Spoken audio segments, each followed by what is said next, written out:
A Sydney man has been sentenced to 45 years prison for the brutal rape and murder of his neighbour. Nine's Jane Azzopardi was in court and joins me now. Jane, an incredible sentence. What was the reaction like in the courtroom? Well, Amber, Daniel Stanley Reginald really had no reaction at all as the judge handed down that 45-year jail sentence with a non-parole period of 30 years. But I have to say that throughout today's court appearance, he appeared to be smirking as the judge went through the details of this pretty horrific crime. It happened back in March 2011. Daniel Stanley Reginald was living in a boarding house just metres from Tosha Thacker. One day, as she was returning from the shower, he attacked her in her own apartment, raping her, strangling her.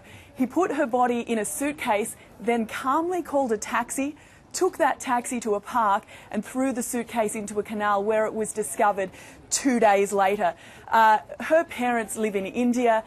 This has received a lot of attention in India. They're understandably devastated. They weren't able to be in court today for the sentence, but some of Tosha's cousins were, and this is what they had to say. We are a bit not happy, a bit disappointed with the sentence. We have lost Tosha forever. We're not gonna get her back, so we are expecting full life sentence. Jane, what did the judge have to say about the length of the sentence? Well, he said that this crime was in the worst category of this sort of crime. He said that Stanley Reginald had a total preoccupation with crime and violence and that there was a high degree of planning and premeditation involved in this.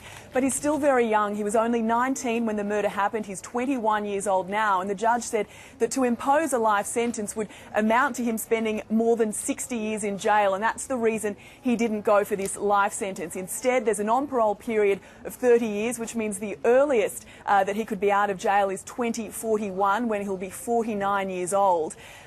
This case has taken a big toll not only on the family but also on the police who investigated it. Have a listen. Yeah, it affected most police investigating this. Absolutely, it's a terrible crime to have to investigate. One of the most disturbing aspects of this too is that Stanley Reginald, in the months leading up to this murder, spent a lot of time on the internet researching serial killers, and the night after he committed the murder he went back and read an article entitled "Beginnings of a Serial Killer." So it's probably a good thing that he is going to be behind bars for a very long period of time, Amber. Absolutely, a very disturbing story. Thank you, Jane.